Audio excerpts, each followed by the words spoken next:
સેવક સંઘ ગ્રુપ ગુજરાતની ચતુર્થ સાલગીરા નિમિત્તે સુરત જિલ્લાના બારડોલી અને પલસાણા ખાતે હોસ્પિટલમાં દર્દીઓને ફ્લોડ અને બિસ્કિટનું વિતરણ કરાયું. સરદાર સ્મારક હોસ્પિટલ બારડોલી અને સત્યાગ્રહ હોસ્પિટલ બારડોલી તથા સામૂહિક આરોગ્ય કેન્દ્ર પલસાણા ખાતે 151 દર્દીઓને ફળ અને બિસ્કિટનું વિતરણ કરવામાં આવ્યું હતું.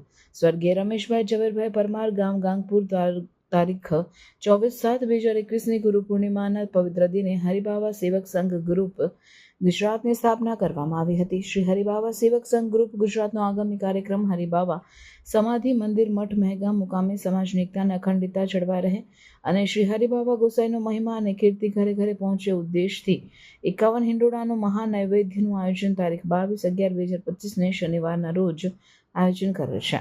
જય હરિબાવા. મારું નામ પરમાર ફેનિલ કુમાર કાંતિલાલ. હું હરિબાવા સેવક સંઘ ગ્રુપનો એક સક્રિય સદસ્ય છું. આજ રોજ શ્રી હરિબાવા સેવક સંઘ ગ્રુપ દ્વારા દર્દીઓને ફળ અને બિસ્કિટની કીટનું વિતરણ કરવામાં આવ્યું હતું. હરિબાવા સેવક સંઘ ગ્રુપની સ્થાપના 24/7/2021ના રોજ ગુરુ પૂર્ણિમાના પવિત્ર દિને સ્વર્ગસ્થ રમેશભાઈ ઝવેરભાઈ પરમારના દ્વારા કરવામાં આવી હતી. સ્વર્ગસ્થ રમેશભાઈ ઝવેરભાઈ પરમારનું 8/9/2023ના રોજ દુઃખદ અવસાન થયું છે. હરિબાવા સેવક સંઘ ગ્રુપ એ ગ્રુપ માત્ર ફળ અને બિસ્કિટ નહીં પણ હરિબાવાનો મહિમા અને કીર્તિ આ દેશથી પરદેશ પહોંચે એ ઉદ્દેશથી કેલેન્ડર વિતરણ ઘરે ઘરે કરે છે.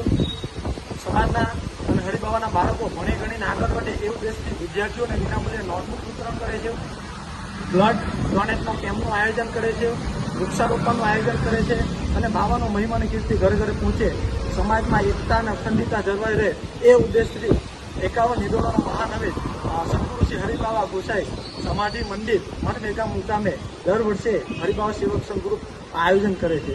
આજ રોજ આ ફળ અને બિસ્કિટની જે કીટ વિતરણ થઈ છે એમાં સરદાર હોસ્પિટલ બારડોલી ખાતે 80 દર્દીઓને વિતરણ કરવામાં આવી છે.